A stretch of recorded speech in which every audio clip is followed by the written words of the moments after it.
Welcome everybody to today Paris Local Chapter event.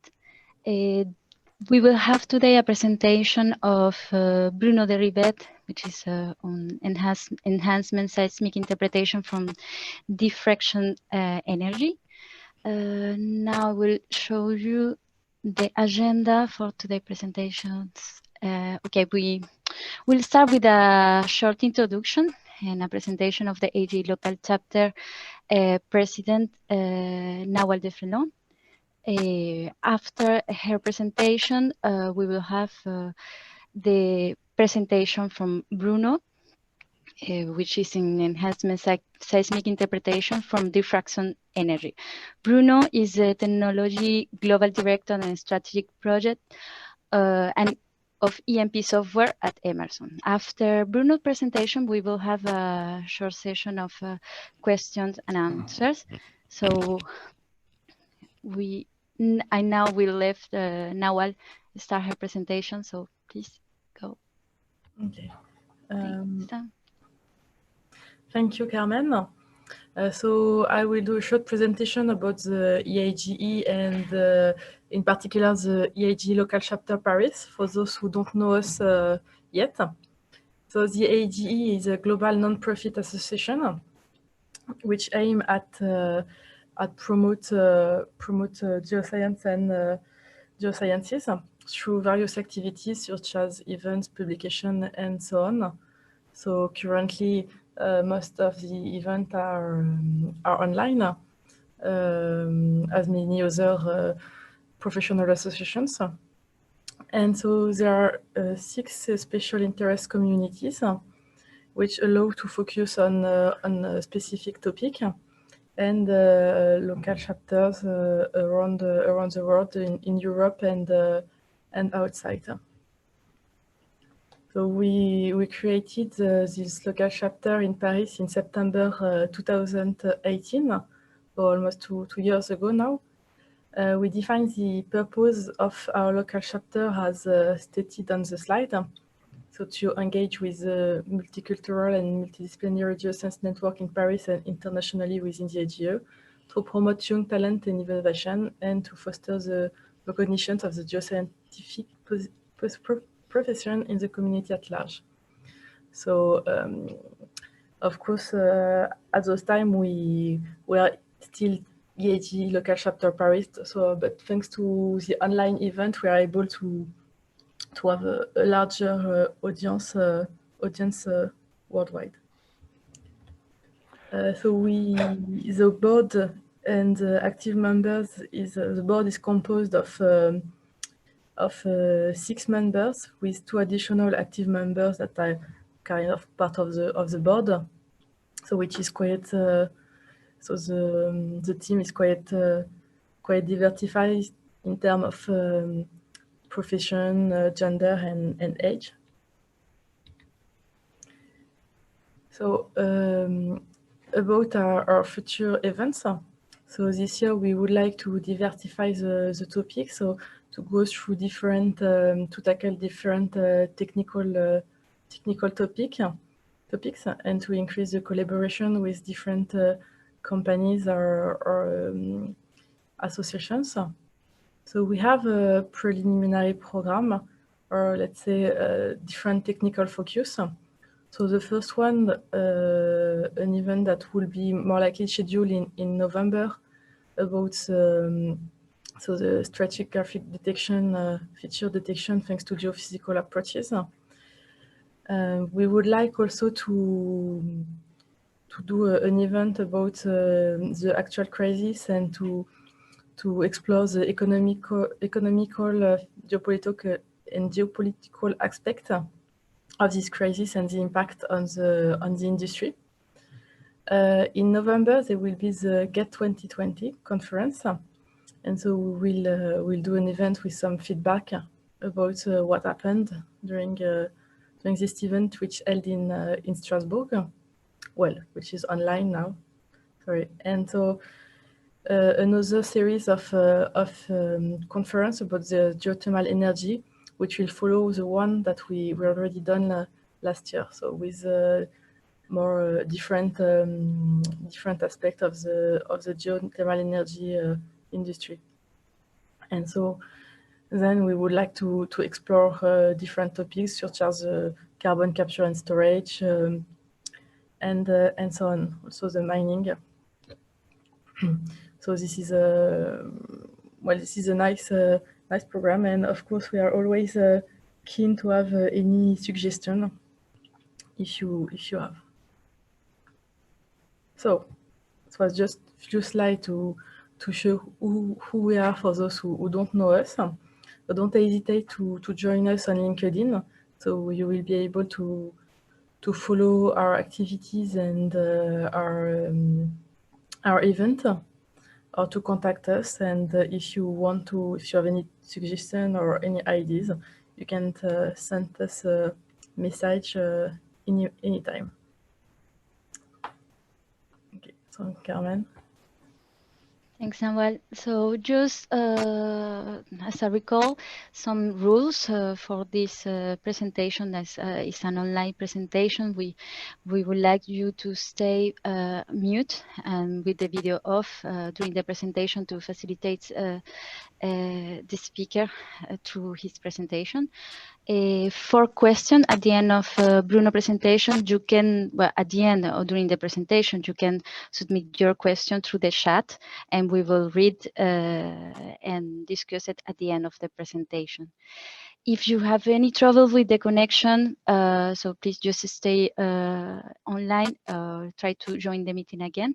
We have a backup connection. So thank you all. Thank you, Bruno, for your presentation today. And well, welcome to everybody. So I will leave Bruno to continue with his presentation. Okay, so I can share my screen. And we go from here. That's okay for everybody? Yes, yes. Okay, so thanks for inviting me to present this topic. First of all, so I am Bruno de Ribet. My background is geophysics. I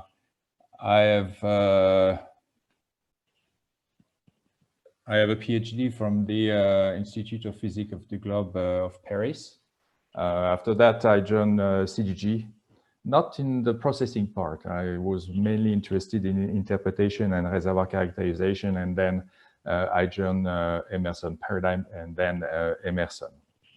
So I think I have been working for the last 20 years with Emerson, and I'm more involved in developing workflows, investigating data, okay, and mainly in interpretation and reservoir characterization. So after this short introduction, let's talk about the subject that we have today, hence seismic interpretation from diffraction energy.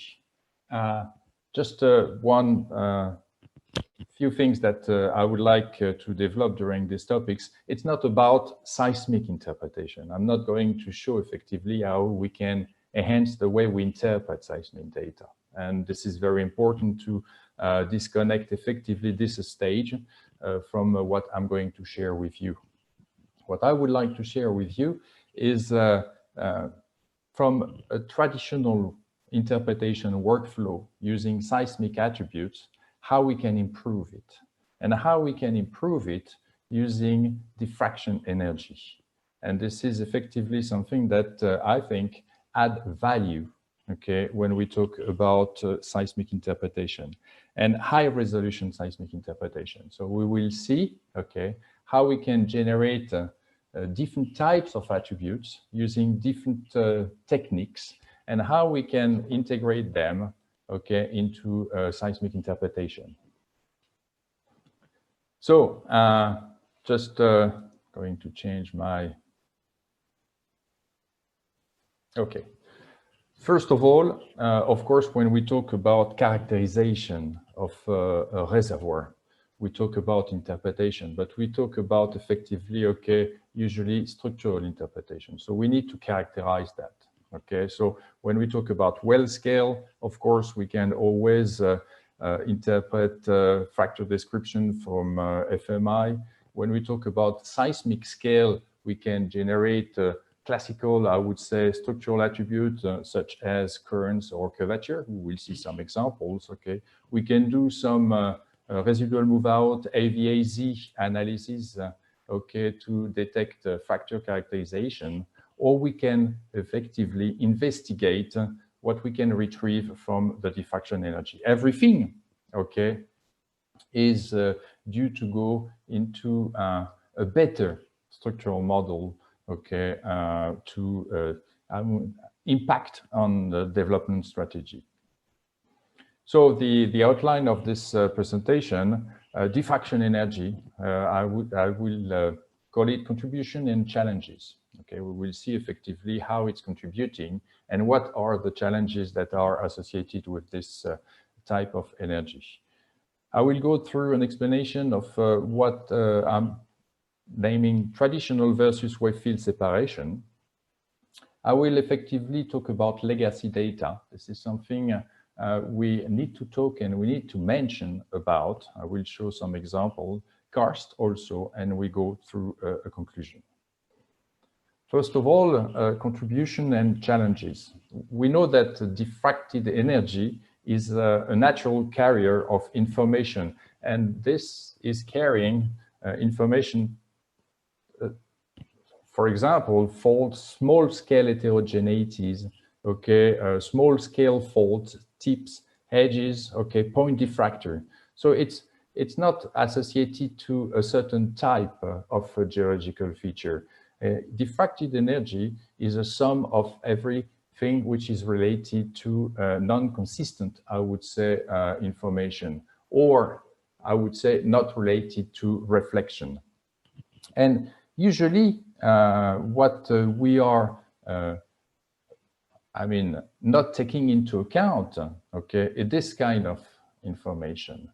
Okay, what we want is, of course, to generate attributes that will improve the continuity of our seismic horizons, because this is the first objective when we perform a traditional seismic interpretation. We need to interpret, first of all, our horizons, to understand, okay, the sequences. And after that, we need to interpret eventually the faults, to add to the structural pattern what we consider to be a fault, okay, to create the fault networks. And on the right, for example, you have just an image.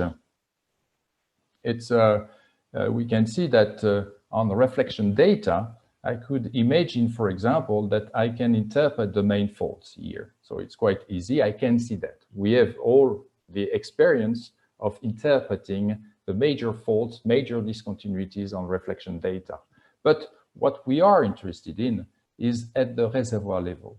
It's to capture, for example, the minor faults, okay, that are potentially present and that will have an impact on eventually the compartmentalization of the reservoir. So the challenge for retrieving usually the diffracted energy is always associated that it's treated as noise. We want to improve, okay, the continuity of our seismic events. We consider that diffracted energy is part of the global noise that is, okay, recorded.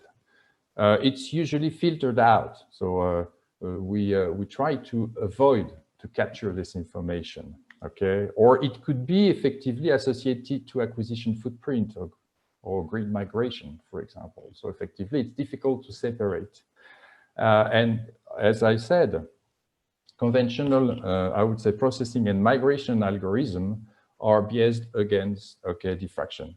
And it's quite obvious when we see, for example, the range of amplitudes that we associate with reflection, classical stack data, okay, and diffraction data. So it's significantly weaker, okay? So it will be often masked back by reflection energy. And also, something that we will see a little bit later is maybe we can, from our legacy data, recover, okay, the diffracted energy. And you can see that, for example, here, I have my full stack. I have what I call the specular energy. We will see, okay, what I'm talking about. And below we have the diffracted energy. So you can already see that we don't have the same information. One will be focused on enhancing the continuity of my reflectors. The other will be enhancing the discontinuities. What I need to interpret more precisely, okay, for understanding the reservoir. And why do we want to understand the reservoir? Because if it's a fracture reservoir, we need to understand the contribution of the faults. Okay, are they acting, for example, as a fluid barrier, or are they a contributor to the production, for example? Okay, and we need to understand the compartmentalization of the reservoir. It's very important for the optimum placement of any wells. On the right, you have an image which can summarize what we want to achieve with integrating the diffraction energy into an interpretation workflow. You have a depth slice. It's an onshore data set from the US, Eagle Ford. And what you see is the full stack. Okay. You have the bright event, and here, the yellow here line that you see is the interpretation of the reflection, and it's visualized in restricted mode. Okay, and the red arrows are underlying, obviously, the presence of the faults that I can see from this reflection data. But of course, okay, I would need to create other types of attributes, currents, okay, to highlight those faults, to be able to interpret those faults. But what if I remove completely, okay, the information that is related to what I'm observing right now, and I'm left only with the diffraction energy? So this is what we've got now. Okay, so this image is the diffracted energy that is associated to the recorded field data, and for the same depth slice. And what you can see is that all, for example, the bright amplitude that was associated to my seismic event had completely disappeared. That's exactly what I would like to do. That's the first, okay, I would say, a statement that I can do between the two images here. Okay, if I come back here, this one. The second is that I was able to see some faults on the previous image. Okay, but now I have a much more complex, okay, fault networks that I can interpret. I have really a full, I can say, a more complex that I need to interpret. It's not that just I see it, I need to interpret here. So I can see, okay, the major faults that are bounding my zone of interest. We were seeing that on the reflection data. I can see here a different faults with different direction, for example. I see here a cluster of faults, okay? I see here maybe another cluster of faults. This could be a transfer zone, a relay zone, and another major fault, for example, that is bounding, okay, my reservoir or my zone of interest. So this is exactly what we want. It's to provide this type of seismic attributes to the interpretation workflow. So, okay. So when I was talking about, I would say, seismic interpretation, diffraction energy, of course, we tie to the structural interpretation.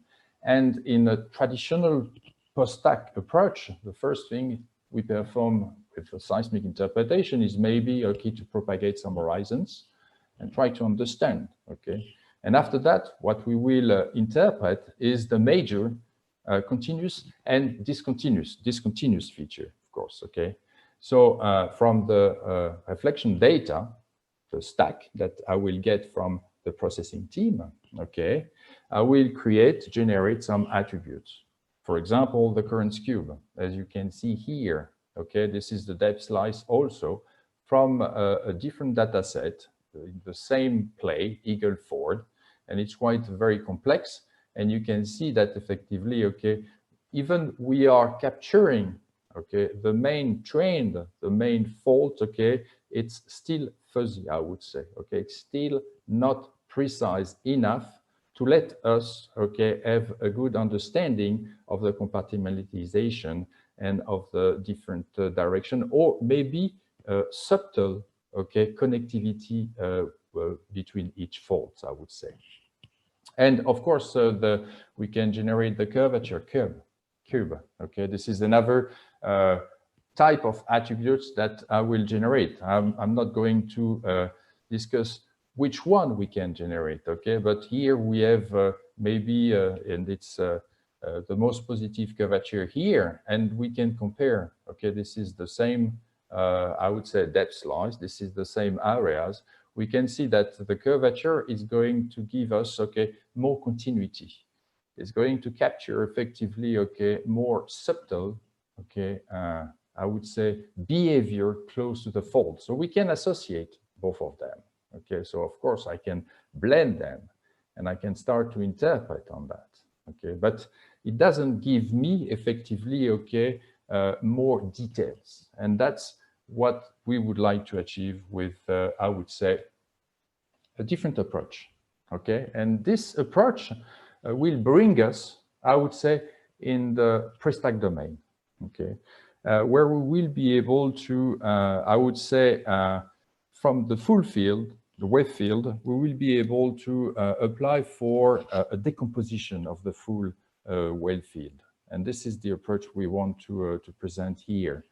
This will help us to effectively perform what I call the high-resolution seismic interpretation, because we will be able, from the diffracted energy, to delineate much more easily, okay, which geological feature in the subsurface is a generator of this diffracted energy.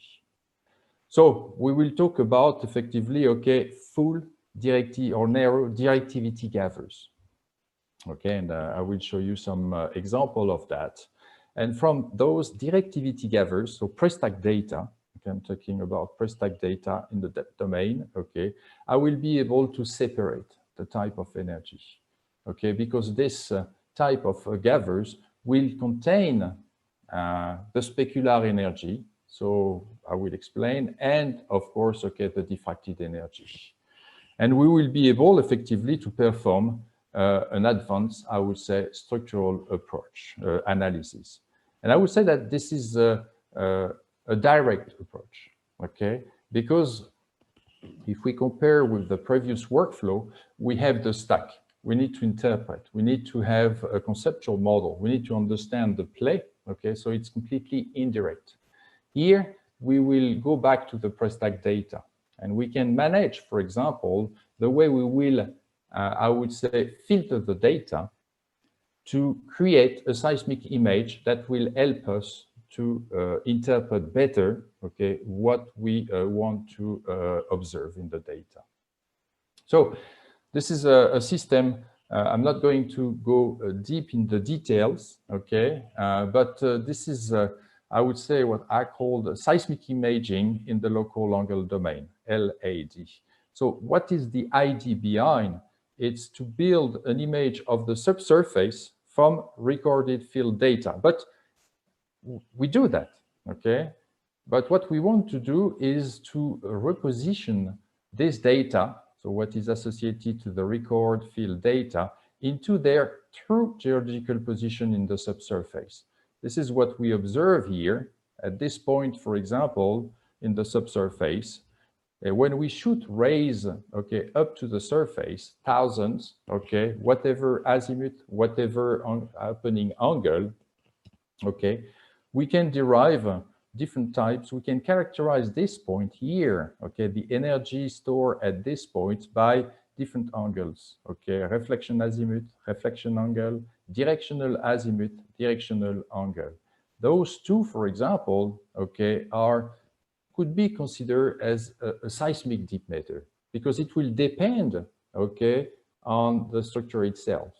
That's where. So we can create, okay, a subsurface image gathers, and this subsurface image gathers will be a function of the position of the point in the subsurface, okay, will be a function also of the structure itself, okay, like I would say a deep matter, and will be effectively also functions of the, I would say, azimuth and alpha opening angle. And we store that, okay, onto a table for each point, okay, in the subsurface.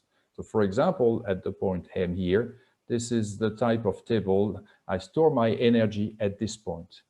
And of course, okay, we can observe that if, okay, the rays that we shoot toward the surface is close to the normal in the subsurface, we should get the higher energy, what we will associate to the specular energy.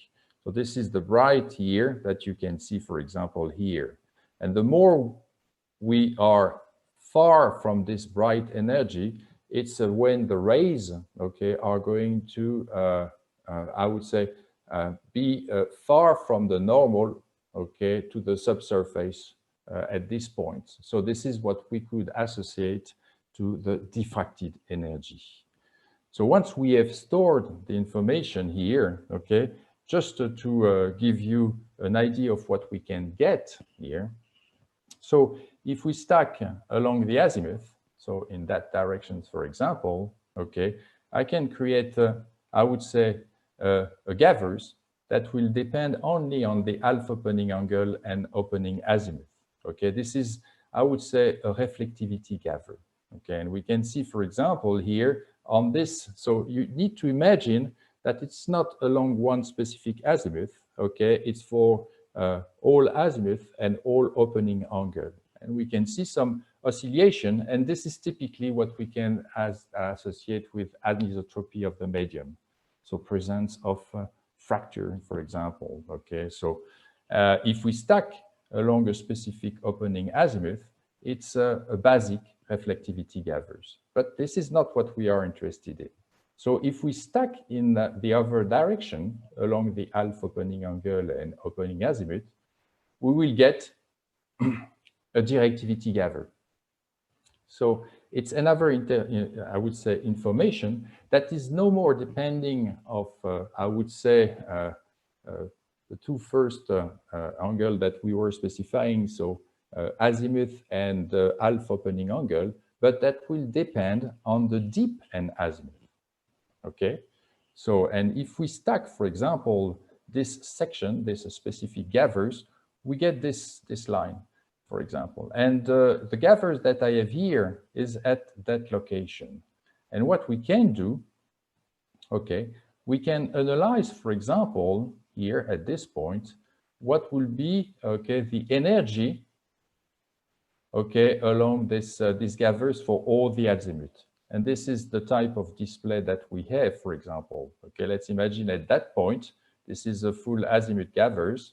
Okay, we have a variation that depends of the deep and azimuth. And we can see that, for example, in this case, maximum energy is close to the normal of the surface. And we have some energy that is dimming away from the center of this circle. And of course, the idea would be to visualize and to, I would say, interpret that. But so we can visualize, okay? And that's what I'm showing and sharing with you here. We told when it's close to the surface, the energy is maximum. This is what I call the specular energy. This is what we've got here, okay? So this is at a certain depth, at a certain location. This is my gathers, my 3D gathers, okay? And I can just remove this opacity that I have applied on the opacity, on the energy, okay? Just to get an idea of the type of look where I have this specularity, where I have the specular energy, where it is located. On the opposite, okay, the diffracted energy is when I will move away from the normal to the surface. And we can see here, okay, I did exactly the same exercise, and I can see that effectively, okay, I have for a certain deep, a certain azimuth. That should indicate, okay, the presence eventually of, I would say, an event that is causing this diffracted energy and maybe a fault. So let's. So what we need to do when we have this type of information, those pre-stack gathers, for example, we need to separate, okay, the energy. We can do that by energy, as we see. We can do that also, and I will show you an example, by, I would say, muting, okay, on the structure itself, on the deep. Okay, so you will see some examples, okay, later on. But let's see how it looks like. Okay, let's try to understand effectively what we observe and how we can interpret that. On the top of this section here, this is the Eagle Ford. Okay, and we can see this formation here, and on the full stack, okay, it seems to be opaque. It seems to be completely transparent. So maybe we can interpret the major faults. Okay, maybe we can create other attributes. Maybe we can improve, I would say, the resolution by generating some other attributes, like, I don't know, spectral decomposition or whatever. But we won't go deep into understanding effectively what is about diffracted energy. And below, we have only what is associated to the diffracted energy. So, as I mentioned, the objective is to remove, okay, the energy that I'm associating to the reflection. Like that, I will be left only with what is associated with diffracted energy, which is certainly much more complex. But here, this is just an example to show the amount of information that effectively is contained, okay, in my recorded field. And we can see that outside this fault system here, we have its lower energy, diffracted energy, and inside, effectively, okay, we have a much chaotic, okay, I would say, presence of diffractor generators.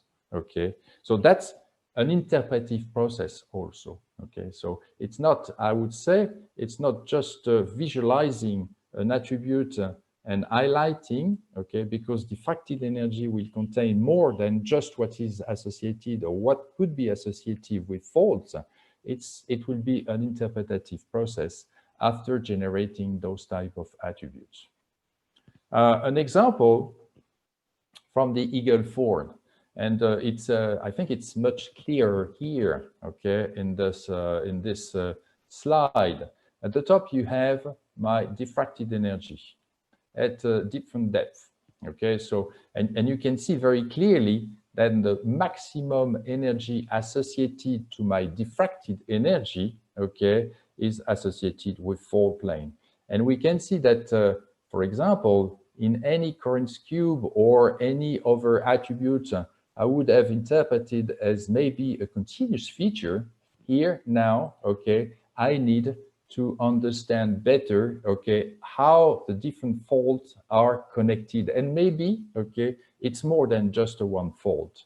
And if we look here inside this graben, we start to see, okay, to see appearing this, this feature here, which is much more, okay, drastic now when I go deeper, okay, into my reservoir, for example.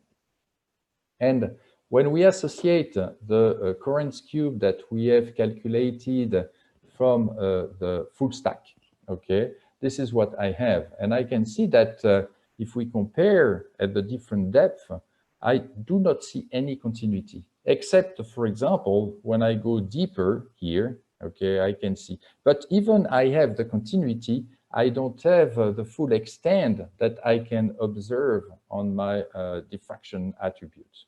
So this is an attribute, effectively, that is useful for completing my seismic interpretation workflow, as you can see here. And if I replace, for example, the Karst cube by the curvature, okay, and I blend them, I can see that, of course, as it's more associated with subtle behavior close to the faults, right, I may capture much more details. As I can see here, it's even not seen perfectly on the diffracted energy. I can capture it here, okay? But as I have more information on my diffraction, is disappearing, okay, on the curvature. So this is effectively, okay, the contribution of this type of seismic image that we generate. We come back to the first one, okay, and this is the image that we would have interpreted, okay, from the reflection data. We can see that, okay, the main fault system here, okay, and I can, of course, see it very clearly, okay, so that's obvious. But within, okay, each formation, within each layers, okay, that are characterized by my interpretation, or the different segments that I have, okay, I cannot highlight, okay, anything. So by generating, okay, the diffracted energy, I can now have a much more complex, of course, okay, it's an interpretative process, as I said, but I have a more precise, and I can transfer what I have on the depth slice onto a vertical slice. And that's also what is very interesting with this type of approach, is that you can see those attributes on the vertical slices, and not only on depth slice, as we used to do with, of course, okay, the current cube. And what you see on the right, the image that you see on the right, what you, the color is, I would say, the current cube, okay? So this, okay, blue, brown palette is the current cube. And below, you have effectively, okay, the diffracted. So by blending them, we can see very clearly in this, okay, data set that diffraction gives me much more details, much more continuity, okay, for the faults that I need to highlight, okay, to understand the compartmentalization of the reservoir. Another example here, which is quite very nice for the features that we are observing.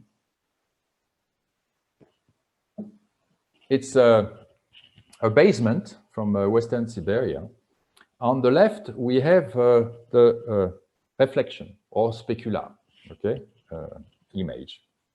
And what has been done is to be able to compare with the diffracted image, we use the similar palette.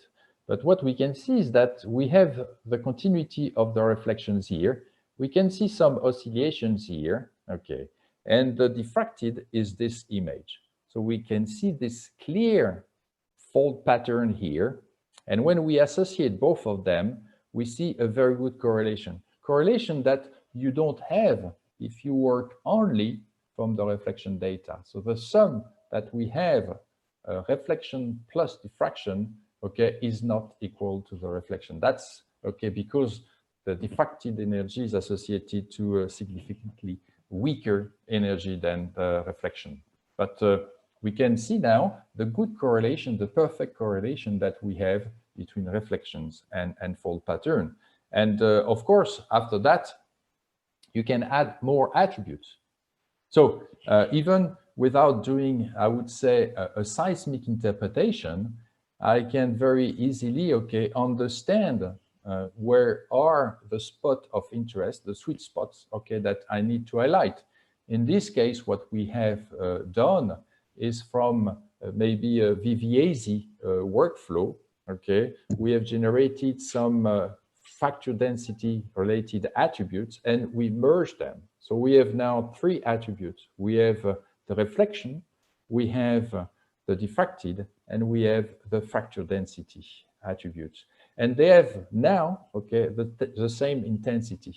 And now we can effectively, okay, interpret in depth, okay, this data set. If we continue a little bit our investigation, This is the data that has been released, okay, by Equinor a few months ago. This is from the Volve field, a field that has been decommissioned in 2013, okay? And we wanted to investigate the possibility to extract, okay, any related, I would say, diffraction energy, okay, from a legacy dataset, something that is not associated with a rich, full, wide azimuth acquisition. So, okay, so we can see, for example, that at the reservoir level, the seismic is not of good quality, I would say. Okay, so, and we can see that, for example, the maximum offset in inline is 6 kilometers, okay, and in X-line is less than 1 kilometer. The objective here is that at 3,000. But, okay, we want to investigate, and maybe we can extract, okay, more features in the overburden zone. So what we did apply for this wave field separation, and we did generate the I would say directivity gathers. Okay, so when you stack the directivity gathers, this is the image that you have, and we can see, okay, at the reservoir level, it's not a clear image, but we can see some effectively, okay, discontinuity. We can see some pinch out. Here, if we go into this zone, for example, we can see the presence, we suspect the presence of an extensive fault system here. And here, for example, we have another, okay, chaotic zone that maybe is of interest, or we need to secure effectively the understanding we need to interpret, okay, as maybe a geohazard, okay, features. If we separate and we generate only, okay, from the specular energy, so we remove everything what is which is related to the diffraction, it gives this image. So at the reservoir level, we have even a smoother, okay, we can see that above we have more continuous, less noise. The faults, or what we suspect being, okay, an extensive system, fault system, has disappeared, and we have less contrast, okay, about this okay, geological feature, okay. So that's the difference. We lose, okay, but maybe we can recover when we extract, okay, from the diffracted, and this is what we've got, okay. So if we go maybe at the reservoir level, the image is not clear, but maybe we had some new features here. We can see some new features here. We can see a clear pinch out here, okay? So that's one thing. But if we go above in the shallower zones, for example, look at here, okay? We have a clear image of the fault system, right? And we have drastic changes in energy if we look at this, for example, geological features here in the subsurface. So the idea, of course, is try to understand the contribution of each of them and to integrate. But we can see that here I have already an information that I can integrate directly. I see what I need to interpret now, okay? Otherwise, from the specular, I cannot see, and I can suspect from the directional, the full stack. So if I do a small zoom to come back on that, okay, so from the full stack, from the specular energy, we remove, okay, we clean completely, we improve the continuity of the seismic event, okay, but we remove what we are interested in. What we want to interpret is what we don't see in the seismic data. So we need to reveal, okay, what is contained in the recorded field data. And here we have, of course, okay, much more information. The same, okay, at the reservoir level. So the obvious is to just go through depth slice. Okay, so here is effectively in the shallow part. Okay, so if we go back, for example, It's somewhere here. Okay, so I will do a depth slice somewhere here, and this is what I've got. This is an extraction along a depth slice of the diffracted energy. So we see very well that, okay, we have, and if we compare with what I'm going to generate from the full stack, although we see, okay, a good correlation between the two, I have now a clear image. Even I have some imprint, maybe from, okay, the acquisition, but I have a clear image of my fault pattern. So, okay, so I can interpret. So this is exactly what I'm observing here, okay? And if I blend them, and I told you, okay, of course, the easiest when you create the currents cube, it's to go through depth slice and to slice down, for example, or, okay. Here, for example, I can try to understand the correlation between okay, my currents cube, the currents cube, and whatever you can see, whatever the temporal, the window, the depth range that I'm using as parameters to calculate the currents cube, okay, it will still be a window-based attributes, okay? So I cannot see a good correlation in this case. And the diffraction here is giving me effectively, okay, the right, okay, discontinuities and continuity of the discontinuities that I need for interpreting. Okay, so we can see the correlation on the depth slice. It gives, but it's still not enough precise for me if I'm looking only at the currents cube, or even if I'm generating the curvature, or what we don't have here in this case. And you know, this shallow, for example, geological chaotic, you know, deposition that I would say here on the directivity gathers, I have this one. On the specularity, we lose, okay, the drastic change of energy. But here on the diffracted, I'm recovering those drastic and even more drastic. And what I did just after, okay, it's a depth slice at this depth, for example, here. And this is what I'm recovering. Full stack from the activity gathers. I have the description. I have the limit, okay? But internally, I cannot specify the different, okay, lobes that would characterize, or I would say the structure of this mass transport deposit that I can see here. On the specular energy is completely washed out. It will be completely, okay, clean, I would say. And what I observe here, it's much more details. I have even more details than what I would expect. Okay, so I have effectively the limits.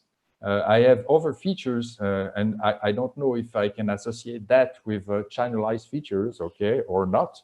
But I have much more, and the internal. Okay, so I can really, okay, try to understand the way it has been, deposited here.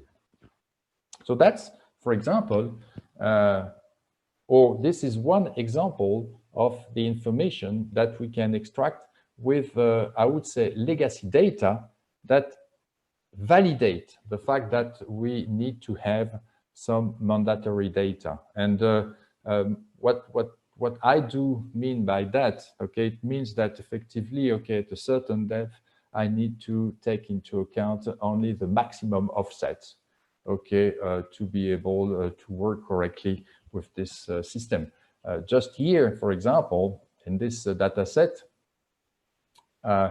for a depth slice at 6,000 meters, okay, in this project, maximum offset was 7,000, for example. We can see some clearly that the diffracted help us still to work out on this carbonate and try to understand effectively the internal, okay, the composition and the border.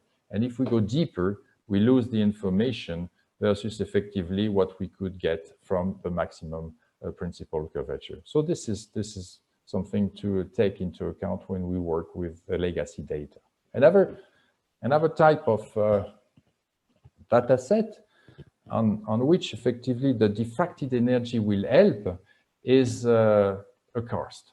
Okay, so here on the reflection data, I can see very well that a karst is associated with a specific geometry pattern. Okay, so we know that effectively we lose some energy below the karst. Okay, so we have some cavity, but at the top it will be effectively by this bending, okay, reflection, and maybe we want to capture that.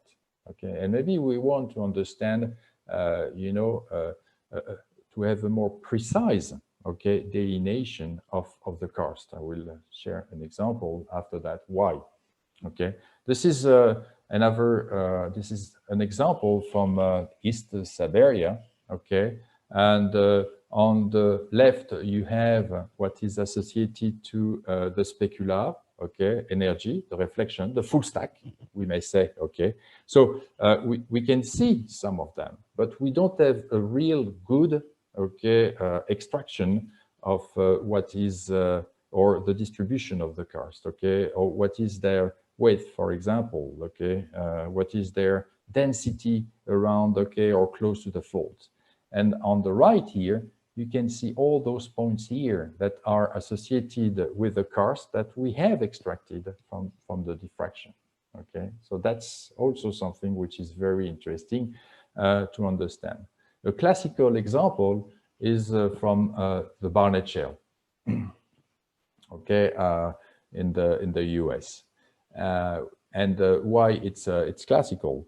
It's if you look at the seismic here, seismic section, you have the presence of a karst. We have a dimming, okay, energy, for example. We have the flexure that we were observing in the reflection in my seismic events here. And the zone of interest is the Barnett Shale, which is just above, effectively, okay, the Ellenberger. And this field is producing from the lower, okay, Barnett Shale, which is effectively, okay, close to the Ellenberger. And the Ellenberger is an aquifer.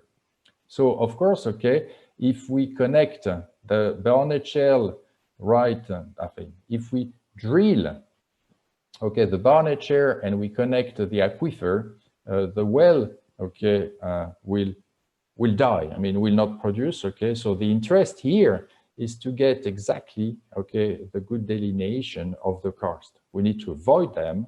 Okay, so we need to map them, and you can see also on this cross line. This is after a subvolume detection, right? Just by applying opacity, by effectively doing a seedless, I would say, subvolume detection, we can get the shape, okay, of those geometry. And you can see they are very complex, but it's maybe a tedious prospect, okay, to analyze this way.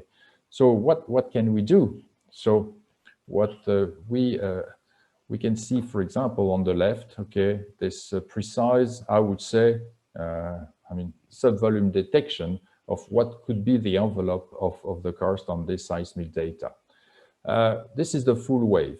And this is very interesting because what we can see is that certainly the higher energy that we have is associated with the presence of the karst. We can see also here, this is a fault here, a major fault. And we can see some karst here, okay? And they are developing along the fault plane. So a weakness zone for them to develop more easily, maybe. Here, another cast. And on this data set, this is very flat, okay? So when we try to separate, I would say, specular energy from diffracted energy, because it's very flat, we don't get anything, a clear image. Okay, so it seems that we keep always something related, okay, to the specular energy. So it's not clear. We get some images, okay, we get maybe a better separations here of some of the karst if we look in details, okay, but the global picture doesn't bring, okay, more detail. So what we apply here, okay, is a different approach. We didn't apply for a diffraction filter for separating specular versus diffraction. we apply for a structural mute. Okay, so what if we, for example, because those gathers are deep and azimuth related, what if, okay, we mute certain angles, okay, dipping angles, and what if we stack? So that's, for example, what we did, okay. We did stack between 0 and 15 degrees. We remove everything else, okay. But we are still associated, okay, with reflection data. It's still blurry. And we continue our investigation. We have, for example, here between 15 and 30 degrees, okay? So we are now effectively, okay, something that is closer to the border of the karst. And we can see a more accurate, okay, I would say, delineation of the karst here. So this is very interesting because this attribute here, okay, will integrate directly my interpretation workflow and will maybe replace, okay, some of the attributes that I may have generated. We can generate other attributes from this one, okay, but it's already a better seismic image of what I want to highlight here. Okay, so that's voila.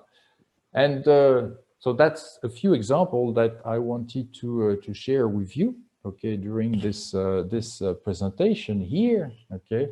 So the idea was not to show how to interpret, because what we can do obviously after is using some, I would say, automatic, semi-automatic, for example, automatic fault extraction, okay, and the input will not be anymore the current cube, okay, but will directly be the diffracted related event. So we can imagine that this could replace, okay, in some cases, the attribute input to an automatic fault extraction, okay.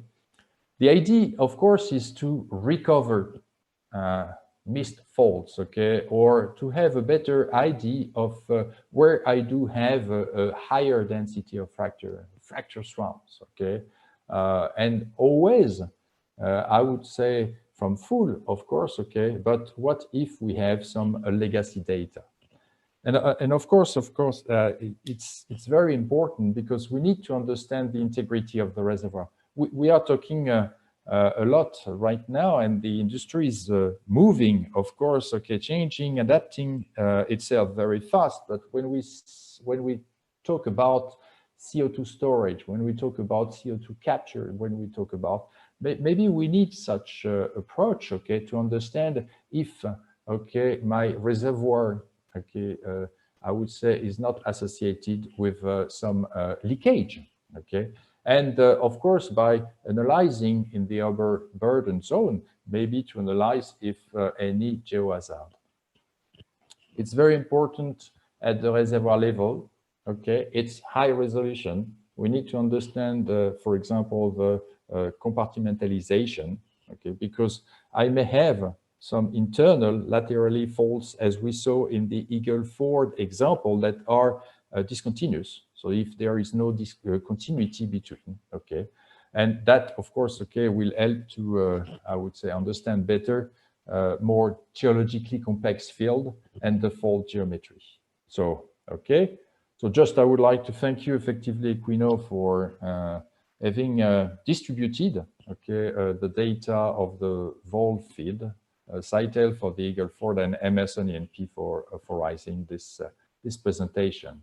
Thank you. Thanks, Bruno. So we have some questions. The first one says, sometimes major faults are images in a specular stack in spite of diffraction stack. So what is the way out to accommodate major faults in diffraction stacks? That's true that effectively sometimes major faults are easily captured in the reflection and not so much, okay, capture in the diffraction, okay. But I think it depends on the filter, the window you are going to use to separate both of them between specular and diffraction. So that's effectively something that is also challenging is the way you are going, okay, to generate those type of attributes and what kind of fault you are interested in. Okay. Yeah. And the other question is about the understanding of the preconditioning of the survey in order to better extract those diffraction attributes. So it's more about the preconditioning in the seismic. What do you mean preconditioning the seismic? Well, the question is, I would like to better understand the preconditions of the seismic survey in order to better extract those diffraction attributes. So I think it's about the preparation of the data before extracting the diffraction attributes. I would refer to what we called effectively our processing, our imaging migration expert. But I think that what we need to do, okay, for preparing the data is to first of all to know effectively if the acquisition, if the fold, if the data are suitable for such a process. But effectively, this is a question I can ask. So if I can answer later, I would be able to answer to this person. Yeah. Okay. And then there is a question about, I think it will relate with the legacy data. Could we get diffraction image from post-stack data or only from pre-stack data? No, it's a process you work in the pre-stack domain. Okay, so the idea is really to come back to the pre-stack domain. It's I would say if you have already generated post-stack attributes, you cannot retrieve this kind of information. Okay, so really what we want here is a different approach that would help us to separate what is associated with specular and diffracted energy. So you need, I think, to do it, not in this process, okay, to do it at the level of the pre-stack data. Okay. Well, it's all the questions we have for the moment. So thanks, Bruno. Thanks to everybody. If there's no more question, there is one more. I think we have time for one more. I think it's a specific question about the EAGE formation. That's so maybe I can give you the question and you can answer. Send the question and I can answer more precisely. Yeah. Okay. Yeah, because we are a bit running out of time. So Nawal, Chair, you have something else to say? No, thank you all for coming and thank you, Bruno. My pleasure. Well, thank you, everybody. Thanks, Bruno. So, bye. Bye.